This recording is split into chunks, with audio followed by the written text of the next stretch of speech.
Well, welcome everybody to the latest episode of the Board of Trade podcast. As usual, we're back to our normal format again. I'm Jaipaul. I'm Vijay. And we're excited to be back here. There's been a lot of travel for both you and I lately. That's right, yeah. Not concurrently, but sequentially. Yeah. And so this is the first time we've been at the microphones for a little while. Yeah, I'm back from my brief sojournment, and I'm a little bit, apologies, I'm still a bit jet lagged, and but I'm looking forward to getting caught up, and this is the first thing I'm doing back at work. So let's well, this is the priorities here, right? Exactly, like before anything else, let's make sure we're having a conversation, and we may as well record it, and hopefully something good comes out of it. Yeah. All right. Well, there's a bunch of stuff to talk about, but one of the things we want to start off with, because it's top of mind for a few different reasons, not just in the community, but specifically based around some Board of Trade initiatives we're doing around land use and some thought leadership we're trying to put together there, are some of the decisions made at Brampton City Council lately regarding development charges. And this is something that is always near and dear to you as a topic. And before I left, I attended the City Council meeting where there were a number of developers who deputed and was essentially arguing for the City of Brampton to lower their development charges by 50%. So a quick refresher for folks: development charges are municipal taxes that cities put on new development, so condos and homes and even commercial development, all of that. It's a method of collecting some revenue for capital investment, infrastructure, parks, roads, things like that. In recent years, there's been a lot of discourse around the role of DCs as cost drivers for the housing crisis. Right. Because they're ultimately passed on to the end user, the person. And I think it's worth diving into this here, because this is something I think is really important to understand. Because on paper, the argument for DCs makes a ton of sense. Something has to pay for the libraries and the schools and so forth. And it makes sense that those developers who are benefiting from the homes being built in those areas contribute to those amenities that the residents require. But explain to us, why has this been controversial? Because there's been a couple things here, both with the rate at which DCs have been increased, and some developers will tell you the time at which DCs are collected. That might be helpful for our listeners to understand the nuances. So part of it is in the last, I'd say maybe 10 years or so, DCs have increased by an order of magnitude that could range anywhere from 100% to 600%, depending on the municipality you're talking about. So it hasn't exactly increased with the rate of inflation. So this is the main argument that I think a lot of developers and sort of pro-housing industry folks would cite. The other sort of question is, there are massive coffers, and the city of the city of Toronto rather, is sort of notorious for having billions and billions of dollars in collected DC revenue that goes unspent. That's right. And part of it, folks will say that, well, this is important because cities can't run deficits, so on and so forth. So there are definitely both sides of this argument. But someone like Mike Moffat might say, well, the renaming of Dundas Square into Sankofa Square, that was financed through DCs. That's not exactly an infrastructure spend, right? So there's some murkiness around what these funds are actually used for. And I think it's worth citing. Cities don't have a lot of options in terms of the revenues they collect. They have property taxes, development charges, and a few other sort of fees and such. And parking and small things are really small ticket items in the grand scheme of things. So if development charges, are sort of being cited as one of the cost drivers for housing, then there is a real conversation around, how do we fill this gap, right? Is it funding from the provincial government, federal government, or is it some other kind of taxation tool? How do we fill this gap of needed infrastructure dollars? Absolutely. But fundamental, and we're going to get into the implications of reductions in DCs in a moment.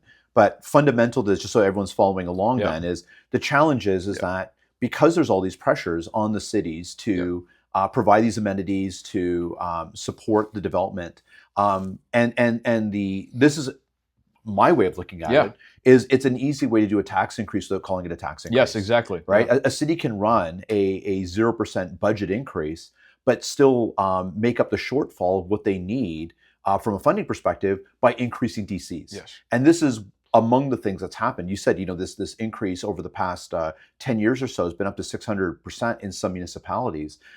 When you talk about, the astronomical price hikes in housing, while outstripping, cost of living, wages, et cetera, that correlation is very, very strong. The cities found this solution to their funding problem, much in the same way. To me, it's analogous to how universities in international students found their solution to their revenue problem. And similarly, they've now gotten to the point where you've passed the threshold of what is sustainable. And similarly now, the cost of housing is outstripping what most people can afford. And we have to start talking about how we reduce that DC burden. So there's going to be implications to the city there.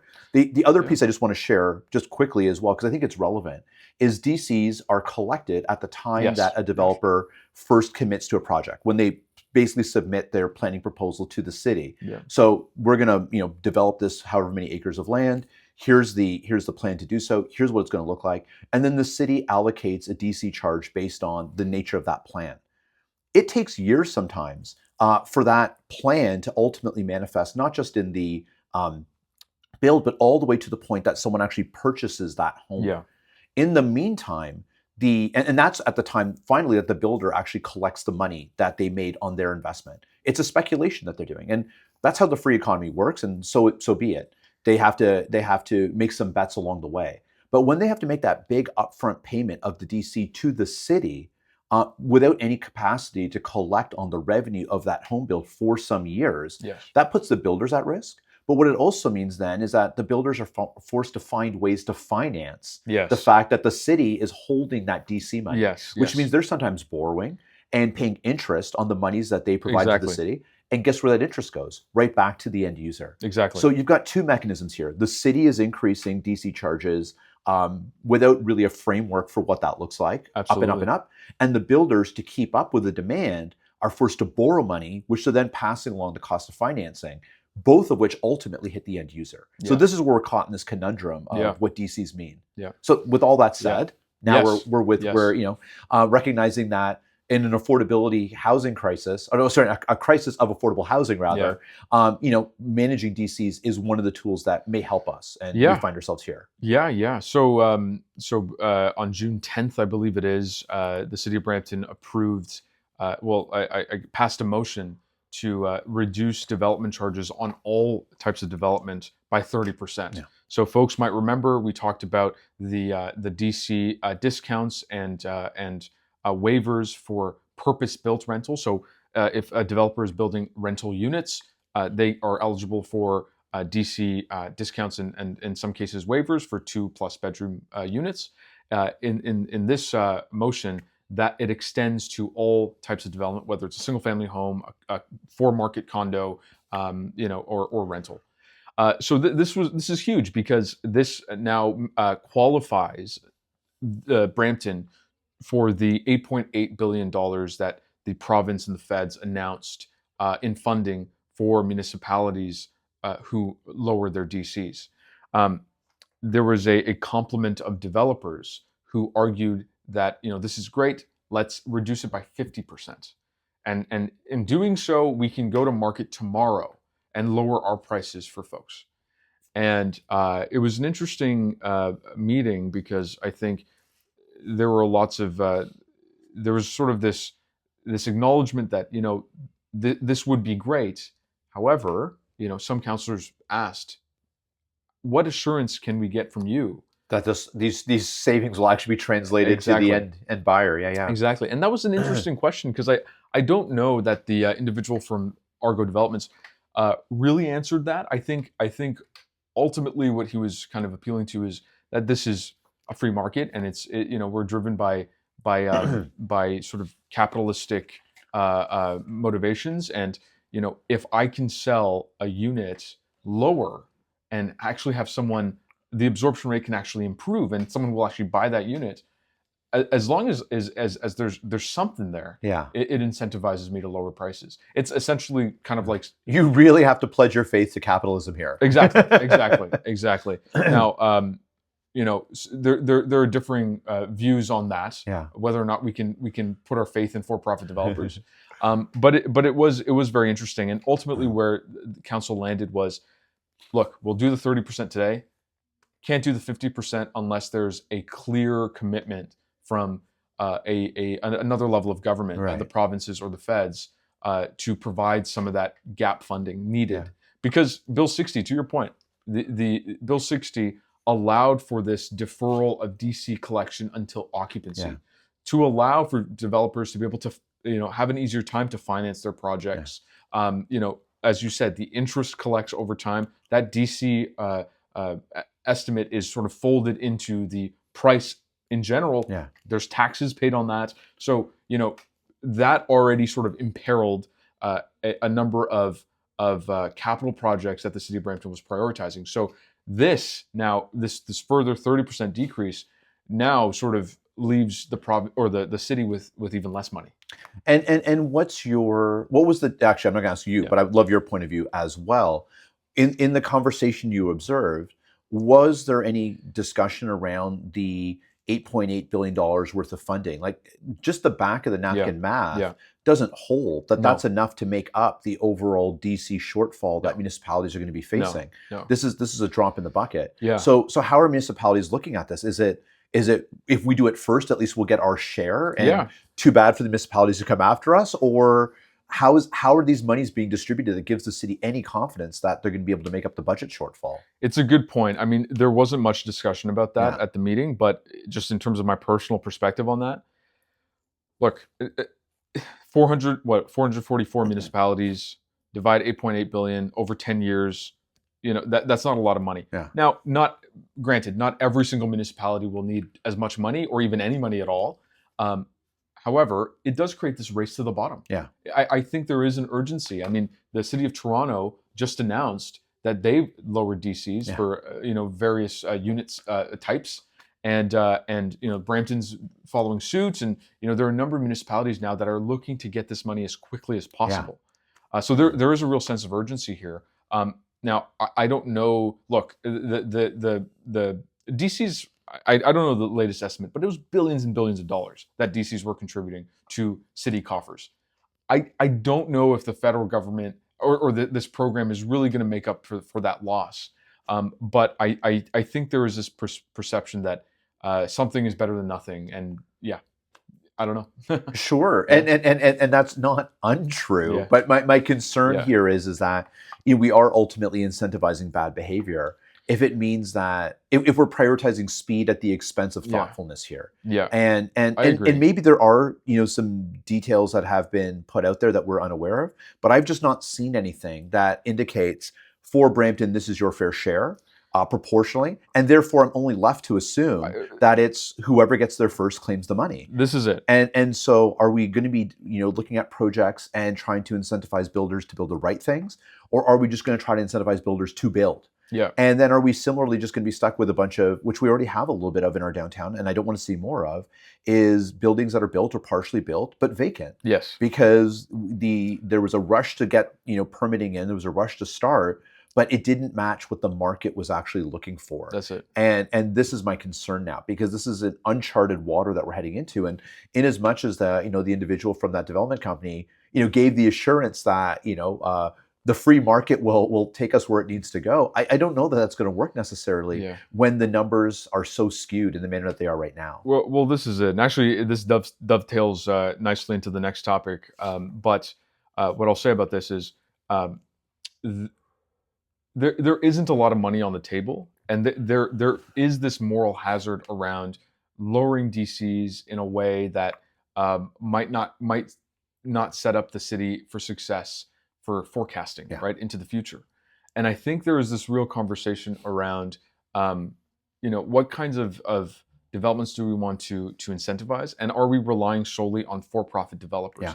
Is there a program like the Mura program in the city of Toronto, the multi-unit residential acquisition program, that allows the city to actually either purchase or not necessarily purchase, but provide some funding to nonprofit developers to be able to develop at market or below market rental or community land trusts to have some something of a portfolio. I don't know, but there's a lot of faith on for-profit developers to provide this kind of housing. And then the other piece is, I think the mayor likes to use this figure that we have the lowest net levy tax in the province. What that means to me is our tax base is stretched incredibly thin. That's right. Yeah, it's not the brag you think it is. Yeah.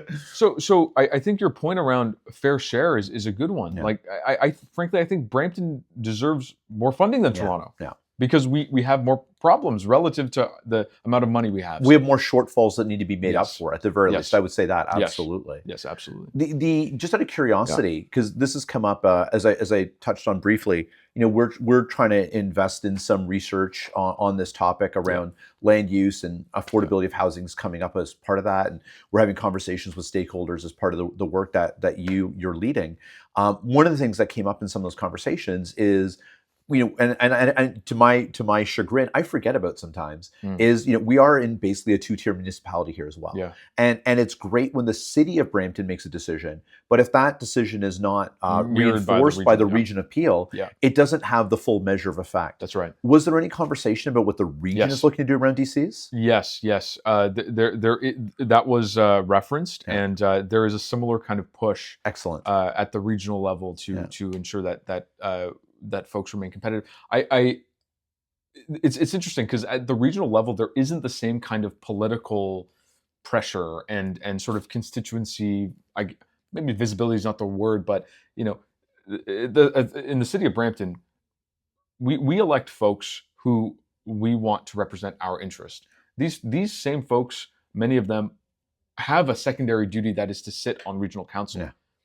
The level of responsibility, let's say, to steward the various affairs of the regional government is sort of diffuse among folks who've been elected in Mississauga and Caledon and Brampton. So I think there's less of that urgency.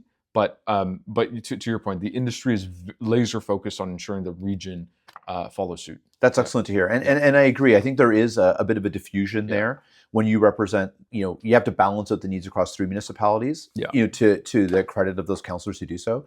I do think as well there is a certain amount of opacity as to how the region operates. That perhaps organizations like ours can do some work to help address. Because there may be some more accountability or a sense of urgency at the regional level if those same councillors recognize that they were just as visible and accountable for the decisions and the comments they make at regional council as they are at city council. You and I have been to both. You've seen what the gallery is like at each. It's a very different tenor. City council, there's a lot of people there. People come out just to listen. There are folks who aren't even deputing, who are just interested in understanding the machinations of how the city operates. You see none of that same engagement at regional council, although we have all the same rights to attend. People typically only come out if they have a very specific interest, and it's often people who are professionals working on something.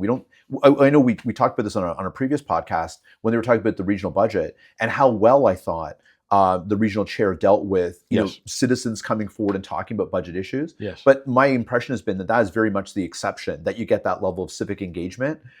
It's not the norm at regional council, and maybe that's something we should be working to address as well. A differing level of engagement from councillors themselves as well. I think you see that. Okay, interesting. Well, anyway, so this is proceeding in a manner that seems interesting.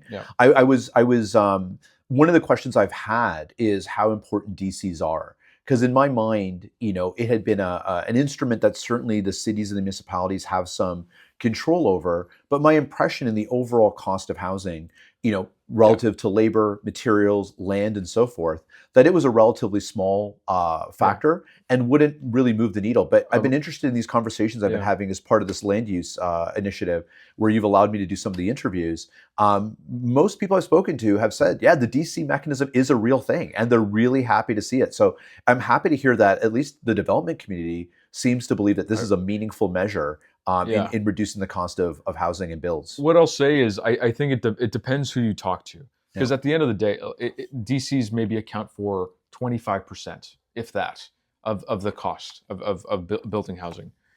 25% is the minority of the overall cost. However, if I told you, this building is going to be 25% cheaper, that might actually catalyze the market. Yeah. Right. That might actually be meaningful to folks. So it's sort of it kind of goes both ways a little bit. Yeah. And what I will say though is I did a presentation for Civic Action a few months ago now, and I mentioned some of the data we have about this from Mike Moffat, a few others, and folks agreed with me. And there was a panel afterwards, and someone said, "Look, Vijay's not wrong. It's 25% of the cost. At the end of the day, there's still 75%. Yeah. And we have to ask developers, what are you doing to innovate to lower that 75%? Yeah. It's easy to say, let's get rid of the 25%. Ask government to get rid of the 25%. But when you're asking to innovate on construction costs and labor and getting the talent and all of these things, that's a different story. So I'm trying to be charitable to both sides. No, I appreciate that. And by the way, look, Vijay's not wrong is a great name for our next podcast. The one thing I will say in all of this, and it's maybe something I'm hearing and seeing aside from this DC conversation, but it's increasingly becoming something that is a matter that I think needs to be addressed as well.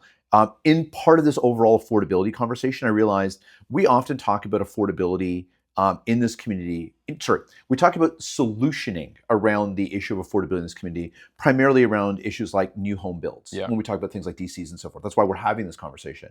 But the reality is, and I don't know where it fits in the scope of this conversation, but maybe it's something for us to talk about and learn more about, is the reality is that we have a whole class of individuals in this community who already are homeowners, who are now being priced out of the homes that they own.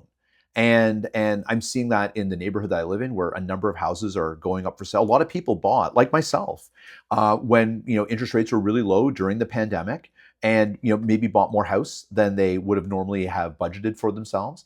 And now that the interest rates are coming back to what are actually probably pretty normal levels, people are finding that they're no longer able to afford the homes that they're in. We've had conversations with the city budget team, and I know we have some more coming up in the coming weeks as we're getting ready for 2027. And the budget team shared with us that there was a significant number, and I can't remember the percentage, but a shockingly high percentage of individuals in our community who are in arrears on property tax and who are having distressed sales of their homes. So we have an affordability issue here too in the resale market and in the current home market. And I know that doesn't really fall into what we're talking about here, but I just want to flag that that's something I think we need to be thinking about as well. I don't know where our influence is in this area, but the issue of affordability, the tools we talk about are often around new home builds, but I fear we're going to have an exodus of individuals from our community who can't afford the homes that they have right now. And that's an equal level of crisis to the sustainability of the community over time. I think that's a good segue, because there is a question about what do we do about that problem, and does the government step in with some sort of bailout? Well, it's like as though we set it up. So you were out west during your time away, so you got to see something very interesting firsthand. So the federal government, the Prime Minister, made an interesting decision last week, or was it earlier this week? Time all kind of flattens out. But let's talk about it. So did the federal government bail out a bunch of developers in BC? So similarly to the program, similar to the program that we have in Ontario, the federal government announced with David Eby, the provincial government there in BC, a similar kind of DC stimulus package, right? 8.8 billion in Ontario, I think 3.2 billion in BC. So this, of course, is designed to provide funding to municipalities that lower DCs. Great. There's an addendum to that announcement as well, which is that the federal government is also going to be purchasing 2,200 condos that in an attempt to convert them into affordable housing. That's right. Now, they're going to be I'm going to try and. You have many thoughts. That is the face you have when you have many thoughts. Many thoughts. The Prime Minister said that developers do not want to sell at a loss. Therefore, the government's going to step in, buy them off of developers, and then convert them into affordable housing.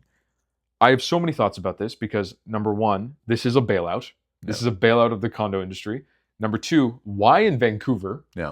Why not in Toronto, right? And number three, I have some serious questions about how they're going to convert these into affordable housing. And what does this mean? Are they going to hand it over to nonprofit developers? Are they going to hand it over to Build Canada Homes? Like a lot of questions around Sure. Just the administration of all of this. Yeah. But the first piece is, you know, what do you make of this bailout of the condo industry? I think I can't help but think that the fact that Gregor Robertson, who's now the Minister of Housing, happened to be the former mayor of Vancouver. Exactly. And presided over this whole brouhaha in the first place. You know, I'm sure there are relationships with the BC development industry. I think this is I think this is horrendous. I think it's a bad policy. That being said, if I were to steelman it, one could say, hey, look, you know, you could let the market do its thing, and prices will lower, and you know, people might go bankrupt and whatnot. Or you can try and make everybody happy by, you know, making up for the losses and turning this into actual affordable housing. And now you have 2,200 units of affordable housing. That's right. In Vancouver. I think that's interesting, but I don't know, when we're talking about the ways in which money can be used by the federal government, I don't know how much that's going to cost.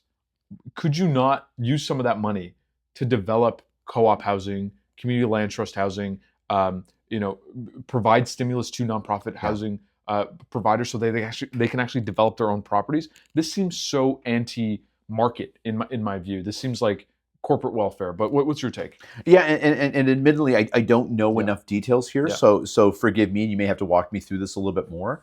But the headline reading I have of this is what you said at the onset, that the government is buying these units. Is that accurate? Like, is that like an overstatement, or like, because to me, if there is an interest in subsidizing in order to allow developers to bring down the price, but ultimately make these units more affordable for renters and purchasers, that's one thing. But if the government is buying them outright and therefore taking on the administration and the selling and presumably the in some cases, depending on the model, the upkeep and determination of who has access to these things, that goes way beyond the spend of buying. You're basically creating a whole other government department now of housing. So which is it? Because the headline seems to believe it's the latter, which feels to me like a disaster. No, they're buying the property. That is a disaster. Yeah. They're buying the properties. Now, what price is the question? Sure. It's unclear what even at market means. It could be at a 50% discount. Sure. I don't know. But they are looking to buy. And one could say, so again, I agree with you. I think it's a disaster. I don't think the government should be in the business of doing this. Yeah. That being said, you know, Build Canada Homes, one of the critiques of Build Canada Homes, or you know, what it could have been, is we should not have the government as a developer. Yeah. Right? You should have the market providing the actual built form. The government can now provide the financing and the conditions necessary for affordability. This is effectively that, except you're subsidizing for-profit developers. But now they have built units that they can set at whatever rate they want for affordable use. Now, I don't know how successful that'll be. I still think it's an insane policy. Yeah. But I do see the logic of it. Yeah. What do you have a concern about what precedent this sets? I do, because now I think this creates a moral hazard. Yeah. Now what I think it does is it sends a signal to developers that, hey, look, I don't need to be responsible. I don't need to be responsible. I don't need to be thinking about actually providing affordable housing. I can still go about my, you know, building luxury condos at whatever spec I was operating on in the 2010s, and you know, I'll get a bailout at the end of it, right? And then you have to ask, who else gets a bailout, right? Is it those folks that you talked about, the people who bought in 2020 and they bought at lower interest rates and now they're struggling to maintain their mortgage payments? Is it the folks who got in at the pre-construction level and now they're like, I can't close on this condo unit or whatever? I don't know. I don't know who else gets a bailout. Yeah. And has there been? I mean, I trust it's so early. None of this detail has been put out there then yet. What what constitutes the market value, which these homes are going to be purchased, how the administration of this is going to work. But all I see in this is everything you're describing in terms of the concern around precedent, the difficulty in doing this. But I just feel like we're just setting ourselves up for more and more costs in administering this as well. This is not a one-time thing. No. So it feels like the government is now getting into the business of being a landlord, or at the very least being a sales agent. And that creates its own level of bureaucracy, and administration is going to have to come along with that. And it's going to create, I think, further ethical challenges as you go along, because at the end of the day, you're now, the invisible hand of government is now becoming a very visible hand as it pertains to the housing market in terms of picking winners and losers and the types of projects, and even like determining which of these projects will get funded and which ones won't. Like, that is a huge potential overstep for the government. I think so. And I have questions about, is this going to be replicated in other markets like Toronto? And it comes down to this question around what is the mandate of Build Canada Homes. I still don't know what this organization does. How is it philosophically different from CMHC? What is CMHC not doing anymore? Like, there are so many questions around this, and it also speaks to this inherent belief that this federal government has, which is, the property owning class of this country should not experience loss. Any kind of hardship whatsoever. And there's a protection of that class. And I think, if there is anything that's going to, now to get into the sort of politicking of it, if there's anything that's going to be sort of a death knell to the Carney government, I think it is this perception by younger people that Carney is protecting the boomers and the homeowners. This is the same contingent that saw Justin Trudeau as at his lowest in terms of popularity. Right. This is the same contingent that Pierre Poilievre found his base. His base. I really hope that there is some reconsideration here. And was there a time, again, my apologies, because I've only read the headlines of this. What is the timeline for this to take effect? It's unclear, and maybe I missed that detail, but I don't know. Let's see. I have no idea.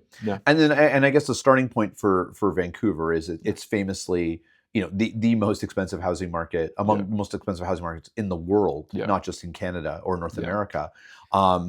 So is that, I presumably that's the logical reason, that's the logic behind, rather, why they're starting an initiative like this in Vancouver, because this is the market that is the most house of cards, essentially, that's going to collapse. I mean, that is the, on paper, I guess, rationale for something like this. Again, I don't know if it's necessary. I mean, look, it might be, depending on the type of property you're talking about, it might be more expensive than Toronto, but I think it's essentially neck and neck with Toronto. And you were just out in BC, so did you have any perception, like, as this was unfolding, like how the average Vancouverite or the average resident out there was thinking about how this plays out? Was this getting people excited at the notion that there might be an affordability option for them? To be honest, I saw a lot. Look, it might be my circles that I run in, but I saw a lot of criticism. I saw folks, especially online, critiquing the government as bailing out the condo industry, I think there's a lot of skepticism. What I will say is, I think Vancouver is, in general, very innovative in terms of its transit-oriented development. I know that they've been sort of ahead of the curve in terms of looking at missing middle density and gentle density, the community land trust, nonprofit housing development industry there is quite robust. So what I would say is, I don't necessarily know that. Well, I don't think there are a bunch of capitalists sort of chomping at the bit for a bailout. I think there's a lot of skepticism. I'm really interested in how this plays out. But there's no way to look at it other than a bailout. And supporting and looking after a bunch of developers who over speculated on the market and now are caught with their pants down. And I just don't see how you can frame it in any other way. No. I mean, the moral good that needs to be made up in order to offset that has to be tremendous. You've got to help a lot of people find affordable housing. And if it falls short on that mark, it's going to be a disaster. And to your point, about the political ramifications of it, I mean, you're just handing your opposition, basically a blank check now to make fun of you or take you down here with that many billions, set aside. If it doesn't work, and I just don't see how this works, how this doesn't come away as a stain for this particular federal government. No. Well, interesting. Yeah. And particularly surprising for, among the things that, gave Carney credibility a year ago was this notion that, he was an was not past tense. He's an economist and understands how markets work and, was going to be, pro-business and understand, but not pro-business in this way that, like, this to me oversteps that piece. That he had faith in how markets work and would be able to set up economic conditions. But to go that extra step now and provide corporate bailout feels like this is going against the pledge that he brought forward as being a smart understander, a smart leader as it pertains to the economy. To me, I think this betrays market capitalism. This is cronyism, right? It's the powerful lobby gets the bailout. Yeah. It's hard to see it any other way. My goodness. Okay. All right. A fun story to follow. Well, speaking of questionable decisions and development, we want to talk a little bit about Billy Bishop Airport. Yeah, let's do it. And what's going on in downtown Toronto right now. Yeah. Well, where do I start? I mean, the provincial government passed this bill that looks to expand the Billy Bishop Airport, the landing strip, all of that to accommodate bigger jets. That's right. And to allow the rationale is to allow for more international flights and to provide a counterbalance to the demand, the capacity of Pearson. That's right. And what this entails is, well, a lot of Toronto Island will therefore be paved. Little Norway Park essentially would be gone. And there would be jets and a significant increase in noise for those who are living in the waterfront area in Toronto. The folks who live in the area, and I think a lot of Toronto, and in particular the provincial caucus there, which is largely NDP, they're opposed to this. There are lots of sort of civil society opposition to this.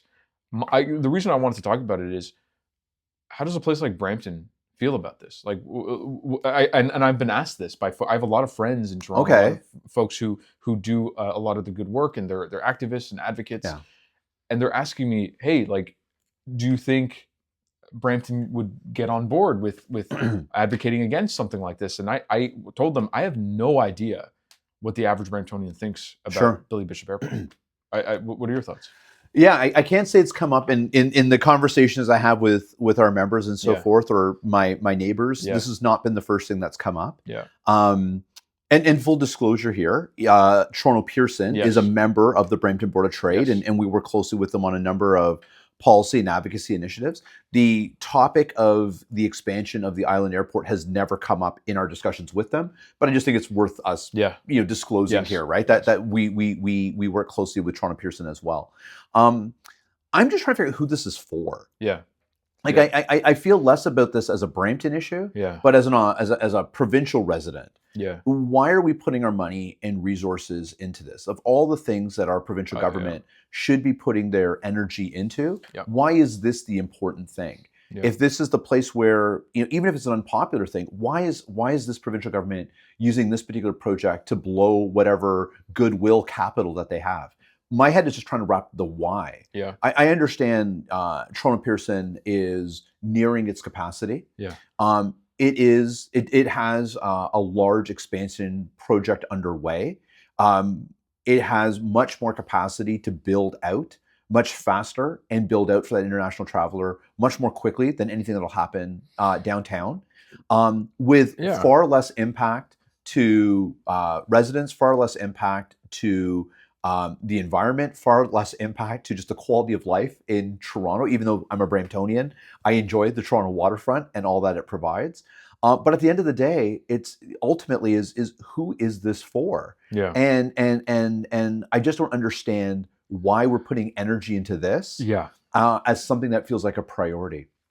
How many people are needing international travel from downtown Toronto? How many people are going to benefit from the extra 15 minutes saved when we could be putting far less resource into making the Up Express maybe a little bit more efficient, and getting that downtown. If that's who we're talking about, someone on Bay Street that needs to hop on a flight to Heathrow on a moment's notice, how many people is that really serving?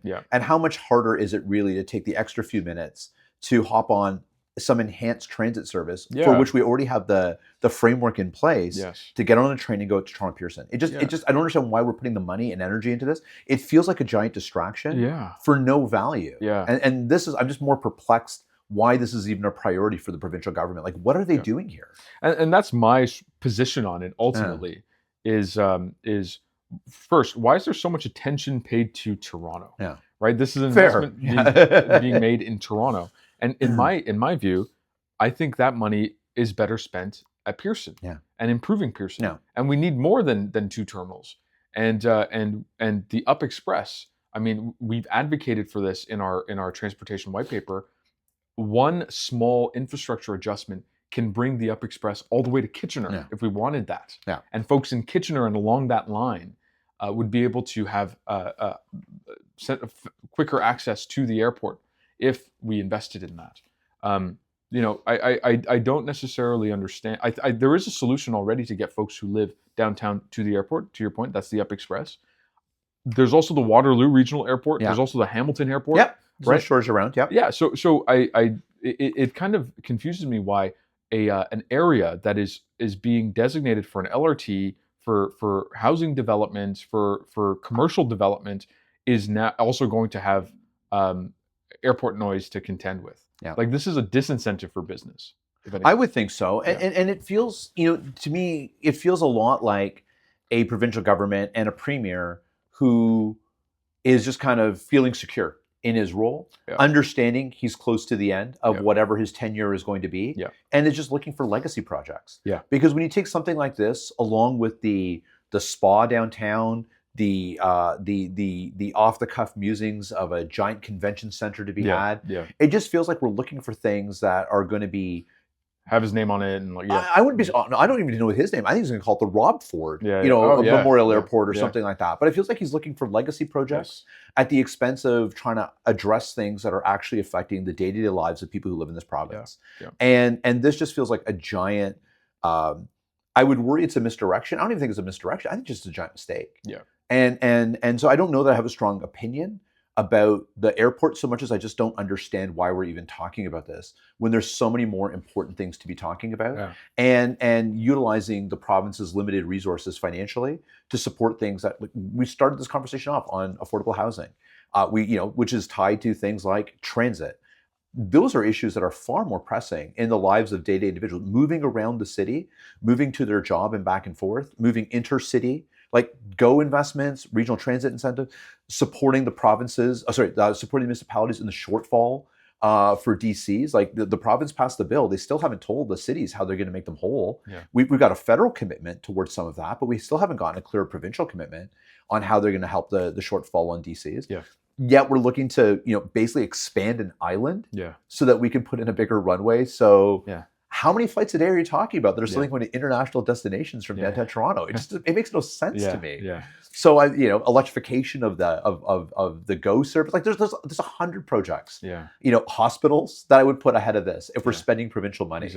And yet this seems to be the big issue. It makes to your point. And like who is arguing for this? I can't even imagine airlines are fighting over themselves. Maybe the landing fees are high at Toronto Pearson. Figure out how to address that. But I don't see how this addresses anything that matters to anyone other than maybe we get to name it after someone that is important to you, and maybe some friends of yours get to build this project. And that's kind of what it feels like to me, coming back to the cronyism conversation earlier. Well, there you go. Now, all that said, I have enjoyed using that island airport on occasion. Same. Because I had a job at one point where I was downtown and jumping on a Porter flight, from Billy Bishop, instead of having to come all the way back to Toronto at that time. Very was convenient. Nice. But that was a small regional flight, and I think that's what that airport is meant to be. And I think to expand it beyond that is just it's a scope creep that makes no sense, and it's a waste of taxpayers' money in this province. Agreed. All right, you wanted to chat a little bit about the tariff task force. Well, just a little bit, just to sort of share a perspective, because I think it's interesting. And while you've been gone, I've had the opportunity to, write the blog that goes into our weekly and so forth, which you typically take the lead on. And so I've been thinking a little bit more about, what kind of takes do I have? What kind of things have been top of mind? And increasingly, it's been the issue of, trade continues to be the conversation we talk about as a business community, and that our leaders talk about, particularly with CUSMA being renegotiated, or and tariffs continuing to be weaponized by President Trump. It's impossible to not talk about the issues that tariff, geopolitical issues, as to what's happening in the Gulf region right now, and what that means for the cost of fuel. Like, there's absolutely trade issues that are well beyond our control, that are putting tremendous pressure on businesses across the country. But we're here to talk about Brampton, but especially and in particular in Brampton.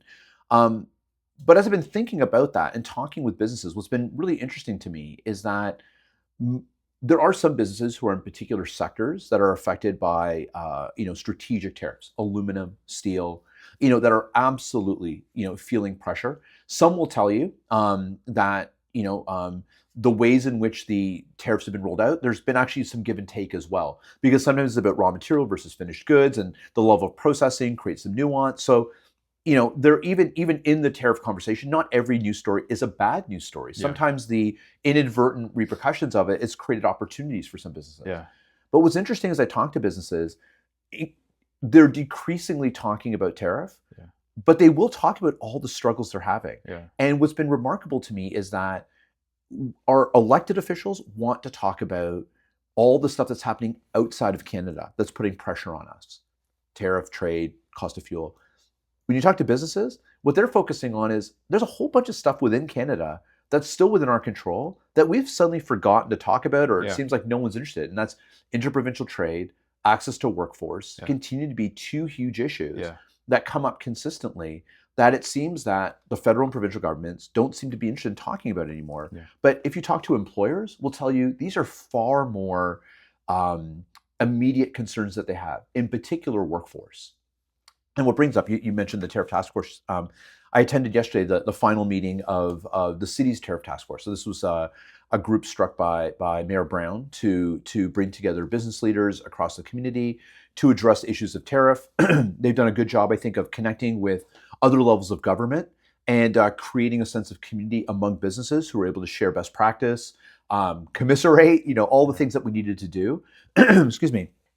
And ultimately identify some opportunities to work collaboratively around advocacy and other items to move things forward. So in many ways, I think a successful enterprise by the city. They had their last meeting yesterday because it's a committee that was struck by council. Like all committees of council, they are now wrapping up because we're heading into a municipal election cycle. So everything's kind of putting a bow on it. So yesterday was kind of the last meeting, at least for now. And the city made some pledge through staff to continue to work on issues of tariff. So we had a bunch of these leaders in the room, some big companies, many of whom are Board of Trade members, and I was privileged enough to be there, and talking about what's pressing on mind. This is a tariff task force brought together, has been effective on the issue of tariff. All the big companies in Brampton were there. Almost no one talked about tariff. Right. Everyone talked about, to a person, issues of workforce. Why are we struggling still to hire and retain people that we need with the skills and talent that we require to grow our businesses?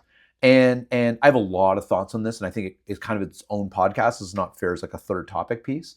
And the blog that we put out this week is sort of on this topic.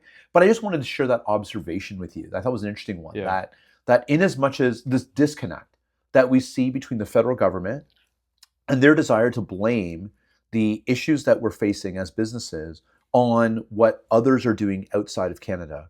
When you talk to Canadian businesses, they will tell you, no, there's a whole bunch that we should be doing as Canadians that we actually have complete control over. Tariffs or what's happening in Iran right now have no bearing on Canadian immigration policy. They have no bearing on interprovincial trade incentives or removing of barriers. Yet business will tell you these are still frustration items for them. The story that I've told you more than once of being on a shop floor with somebody, and they're like, yeah, there was Vijay. He was great. We invested 2.5 years, 3 years. He runs the line. He's a supervisor right now. You fill in the blank. We put money, investment, and trust in this individual. They're a good employee. And now the federal government's saying, because they can't get permanent residency, we have to send them home. Yeah. And we've lost that individual. Yeah. And to say nothing of the knock-on effects that we've talked about in terms of crime and safety within our community and so forth, when you take a whole bunch of people and tell them they're no longer allowed to have legal employment in our municipality. It just amazed me, and it was sort of driven home really clearly yesterday, that when you bring all these people to talk about one topic, and they actually want to talk about something else altogether. That really says something powerful about how disconnected our federal government and our elected officials at the federal level are right now. It's true. With what businesses are going through.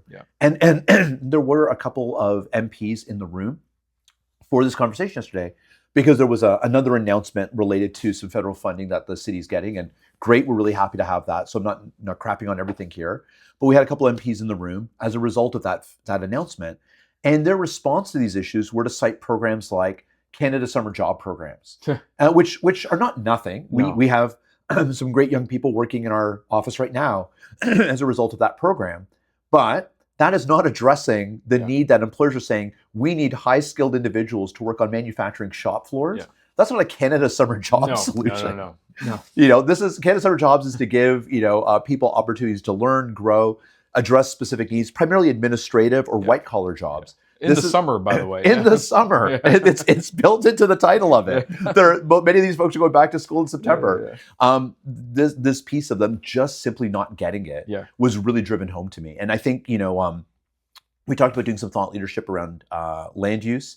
The next one that we're going to be focusing on is going to be around workforce. And I just kind of wanted to share it with you in the spirit of the conversation, because I hadn't seen you in a little while. Like, this is really weighing heavily more and more to me, as not weighing heavily, sorry. It's increasingly becoming the gravity of this as a topic that we need to focus on, because unlike tariff, this is actually something we can move the needle on. If only we could get conversation going with people who can make decisions. This is a made in Canada problem. We have shot ourselves in the foot here. But the nice part of that is that theoretically we could actually solve this problem as well.